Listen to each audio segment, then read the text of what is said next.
नागपुर शहर के दिल कहे जाने वाले भालदारपुरा इलाके में बड़ी मस्जिद के पास मौजूद एक करीब 50 साल पुराना नाला अब स्थानीय लोगों के लिए जानलेवा बनता जा रहा है। ये नाला सालों पहले स्लैब डालकर ढक दिया गया था और ऊपर से सड़क बना दी गई थी, लेकिन आज उसकी हालत इतनी खस्ता हो चुकी है कि कभी भी वो ढह सकता है। स्थानीय नागरिकों ने कई बार नागपुर महानगर पालिका यानी एनएमसी को इस गंभीर खतरे के बारे में सूचना दी, मगर जवाब में सिर्फ अस्थायी पैचवर्क किया गया। हर बार बारिश आते ही वही गड्ढे फिर उभर जाते हैं और सड़कों की हालत और भी बदतर हो जाती है। बुजुर्गों और बच्चों को रोजमर्रा की आवाजाही में खासी मुश्किलों का सामना करना पड़ता है। कई बार बच्चे गिरते गिरते बचे हैं और किसी बड़े हादसे का डर हर वक्त बना रहता है। हमारी टीम ने खुद जाकर इस इलाके का सर्वे किया, क्योंकि स्थानीय लोग बार बार इस मामले को लेकर हमें शिकायत दे रहे थे। उन्होंने बताया कि प्रशासन से बार बार शिकायत करने के बाद भी कोई स्थायी समाधान नहीं निकला है। अब सवाल ये उठता है कि क्या प्रशासन किसी बड़े हादसे का इंतजार कर रहा है?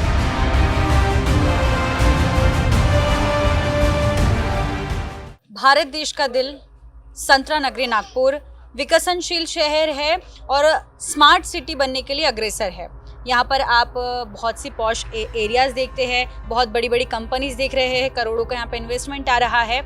लेकिन नागपुर शहर का एक और ऐसा चेहरा जहाँ पर ना नेताओं की नज़र जा रही है, जहाँ पर ना जननेता की नज़र जा रही है, जहाँ पर ना प्रशासन की नज़र जा रही है। आज हम नागपुर शहर के मध्य क्षेत्र में है, मध्य विधानसभा क्षेत्र में मैं मौजूद हूँ, जिसे कहा जाता है भालदारपुरा का। बड़ी मस्जिद के सामने का एरिया, ये प्रभाग क्रमांक 19 में 34 नंबर वार्ड है। यहाँ की समस्या ये है, यहाँ के नागरिकों ने हमें अवगत कराया उस समस्या से जिससे बहुत सालों से जूझ रहे हैं। 10 नहीं, 20 नहीं, 30 नहीं, 50 साल पुराने नाले को लेकर। वो नाला जिसका स्लैब से एक रोड तैयार किया गया था, जो अब इतना कमज़ोर हो चुका है कि किसी भी पल ढहने की उसकी जो है आशंका है। इस नाले की रोड के ऊपर से रोज़ाना बड़ी मात्रा में जो है आवाजाही होती है। ये रेसिडेंशियल एरिया है, पूरी बस्ती भरी हुई है। मेरे ठीक पीछे आप देख सकते हैं कि बड़ी मस्जिद यहाँ पर है। यहाँ पे कई घर बने हुए हैं, यहाँ पर लोगों का रहना है। ऑटो हो गए या टेम्पो हो गए, 2 पहिया वाहन हो गए, 4 पहिया वाहन हो गए, इस तरीके का आवागमन यहाँ पे लगातार दिन भर जो है जारी रहता है। लेकिन समस्या ये है, यहाँ के नागरिकों ने इस जर्जर नाले के स्लैब को लेकर कई बार संबंधित विभाग में जो है निवेदन दिया है, अपनी जो है गुहार लगाई है। बावजूद इसके आला अधिकारियों की तरफ से कोई भी अभी जो है प्रतिसाद नहीं मिला है जितना मिलना चाहिए था। तो क्या पूरा मामला है, बाकी चीज़ें तो मैंने आपको बता दी, लेकिन जो लोग ये फेस कर रहे हैं, जिन इन समस्याओं को जो सामना कर रहे हैं ना, उनसे हम बातचीत करते हैं। क्या नाम है? मेरा नाम रुहीना सैयद है। क्या है? मैं इस एरिया की नागरिक हूँ और इस एरिया के अंदर में मुझे ये शबाना बाजी है, इनके घर के सामने का मैं है। और सबसे बड़ा नाले का अभी बारिश जो 3-4 दिन बारिश नागपुर में हुई, उसके चलते वहाँ गड्ढा हो गया और उसके चलते वहाँ कोई आप दिखा सकते हैं जी, जो खोखली जो ज़मीन है वो ढह गया है, पैच आ गए। ये हर बार ये जो नाला है कम से कम 30 से 40-50 साल पुराना है। जब हम पैदा हुए तब से ये नाला खुला था, फिर उसके बाद में बना है। बनने के बाद आज तक के इसका पूरी तरीके से काम नहीं हुआ है। हमेशा कुछ भी गड्ढा होता है, आप देख सकते हैं 1, 2, 3, 4 गड्ढे हैं वहाँ पर। हर बार पैचेस लगा के उसको बंद कर दिया जाता है।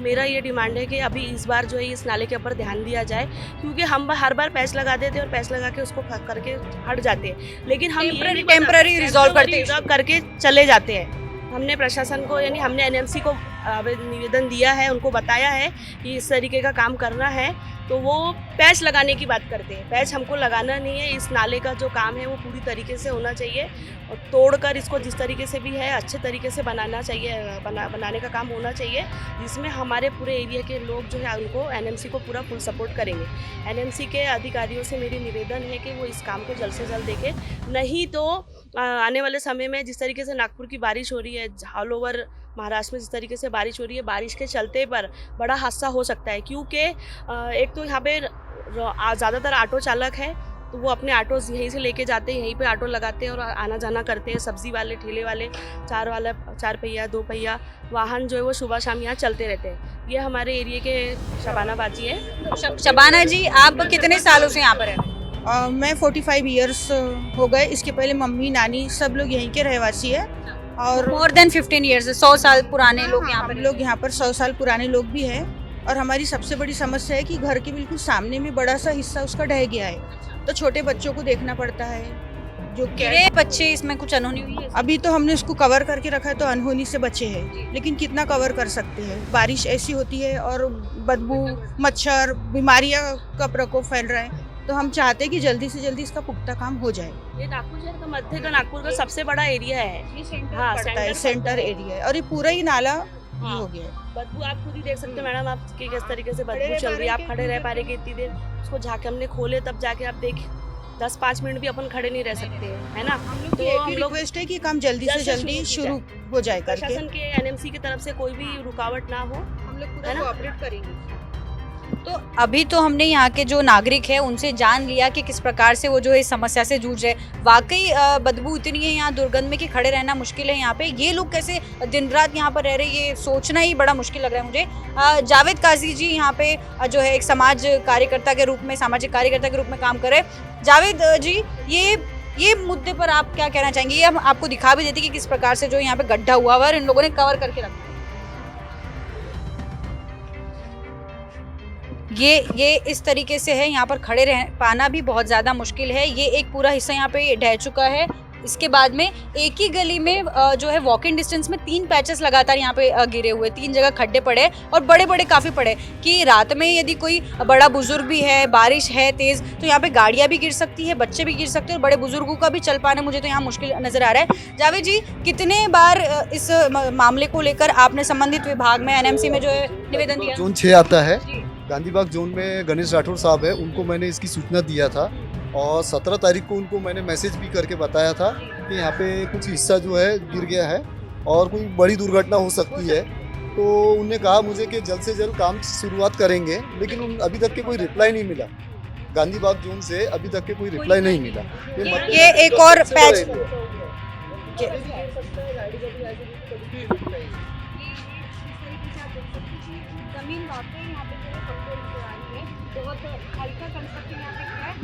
क्या बताना चाहेंगे युवा पीढ़ी में? आप आ रहे हैं, आप भी लोग यहाँ से जाना ना करते। सबसे बड़ी समस्या तो ये है मैडम कि यहाँ पे जो गाड़ी आने जाने वाली है वो कभी भी अंदर में गिर सकती है, क्योंकि इसके पहले एक हादसा हो चुका है।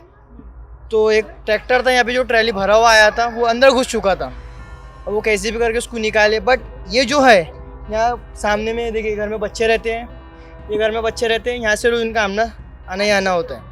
तो ये जो है बहुत ज़्यादा कच्चा हो चुका है, ये कभी भी गिर सकता है। सबसे मेन ये चीज़ है, तो हम इसके लिए ये जो यहाँ पे हम इंतजाम देख रहे हैं, थोड़ा सीमेंट से आपने पैच भरा है, ये बैरिकेड लगा है, ये हमने किए है।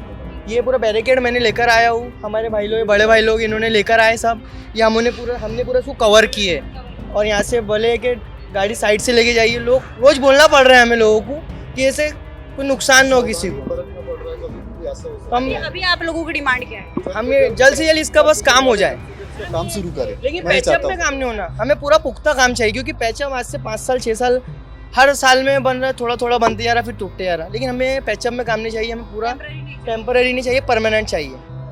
मैं 20 साल से यहाँ का रहवासी हूँ और ये मस्जिद का नमाजी हूँ। यहाँ लगी 2 मस्जिद है और ये मस्जिद में 5 टाइम सैकड़ों लोग आते हैं और जिस ईद के टाइम में 2 ईद जो होती है उस टाइम में तो हज़ारों लोगों की संख्या में लोग आते हैं। और ऐसे समय अगर ये ऐसा परिस्थिति रही तो कभी भी अगर आने जाने में दिक्कत हुई और बैठ गया नाला तो कई लोग इसमें समा सकते। तो हमारी आपसे निवेदन यही है कि इसका काम जल्दी से जल्दी हो जाए, लोगों को, बच्चों को भी परेशानी ना हो, बूढ़ों को भी परेशानी हो, ना रहवासियों को परेशानी हो। कभी भी अनहोनी हो सकती है। बच्चे बाहर आंगन में कब तक नहीं निकलेंगे, घर में मावे कब तक क्या देखते रहेंगे उनको। मावे अपना खाना बनाएंगी, अपना काम करेंगे, बच्चों को देखेंगे। कभी ना कभी बच्चा बाहर निकलता ही है और होना ना हो और हो जाए तो इसकी जिम्मेदारी कौन लेगा? तो इसके हमारी विनती यह है कि ये काम को जल्दी से जल्दी संपूर्ण करना चाहिए। हमारी आपसे एक ही विनती है। ये था मध्य नागपुर का वो हिस्सा जहाँ पर आबादी बड़े पैमाने पर है, जहाँ पर लोगों की आवाजाही बड़े पैमाने पर है। और मध्य नागपुर का मध्य इलाका ये है जिसे भालदारपुरा बड़ी मस्जिद का इलाका कहा जाता है। यहाँ पर हमने यहाँ के स्थायी लोगों से पूछा जो 50 नहीं 100 साल पुराने लोग यहाँ पर रह रहे हैं। उन्होंने पहले बताया कि नाले की परिस्थिति क्या थी, फिर स्लैब बनाया गया, लेकिन वो इतना कमजोर हो चुका है कि अब एनएमसी यहाँ पर ध्यान नहीं दे रही। कुछ लोगों का कहना है कि हो सकता है कॉर्पोरेटर ना होने की वजह से यहाँ पे अनदेखी हो रही हो। कुछ लोगों की सिर्फ मांग यही है कि इसे पुख्ता तौर पर जो है हमें सोल्यूशन दिया जाए, कि बार बार जो है यहाँ पे पैचेस लगाने की जरूरत ना पड़े। और जो लोग दुर्घटनाओं का सामना कर रहे हैं, जैसे कि उन्होंने बताया कि ट्रैक्टर घुस गया था एक बार में, तो ये बड़ी दुर्घटना हो सकती है। दोबारा ऐसी दुर्घटनाओं की पुनरावृत्ति ना हो, इस पर रोकथाम लगाई जा सके, इसीलिए यहाँ पर पुख्ता स्लैब की जो है डिमांड की जा रही है। अब देखना यह अहम होगा कि संबंधित विभाग, संबंधित अधिकारी कब तक यहाँ पर नज़रअंदाज करते हैं, कब यहाँ पर ध्यान दिया जाता है। और इस इलाके की जो सबसे बड़ी डिमांड है, ये 50 साल पुराना नाला, इसे स्थायी तौर पर सोल्यूशन दिया जाता है नहीं। जी यहाँ पर सैकड़ों लोग, यहाँ पे बड़ी मस्जिद भी है, इससे लगी एक और मस्जिद है, तो 2 मस्जिद इस इलाके में होने के 2 मस्जिदें यहाँ पर बड़े रूप में बताई जा रही है, जहाँ पर सैकड़ों लोग जो है नमाज के लिए रोज़ यहाँ पर आना जाना करते हैं। ऑटो चालकों की संख्या यहाँ पर ज़्यादा है, बच्चों की संख्या यहाँ पर ज़्यादा है, तो हर वर्ग का, हर आयु वर्ग का जो है नागरिक यहाँ पर आवाजाही करता है। अब इस बीच कोई दुर्घटना होती है तो उसका जिम्मेदार कौन होगा, ये बड़ा सवाल यहाँ पे उपस्थित होता है। और क्यों संबंधित विभाग यहाँ पर ध्यान नहीं दे रहा है, ये भी दूसरा सवाल यहाँ पर तैयार होता है। और कब इस मामले पर सूद लेके जो है सॉल्यूशन उपाय नागरिकों तक पहुँचाया जाएगा, ये भी देखना अहम है। तो देखते हैं इस खबर के माध्यम से प्रशासन जागरूक होता है, इनके निवेदन, इनके गुहार के बाद में प्रशासन जागरूक होता है और क्या कार्रवाई यहाँ पर की जाती है। कैमरामैन सचिन झोड़ापे के साथ माहिन पठान, कारा न्यूज़ के लिए सचिन झोड़ापे के साथ माहिन पठान की रिपोर्ट।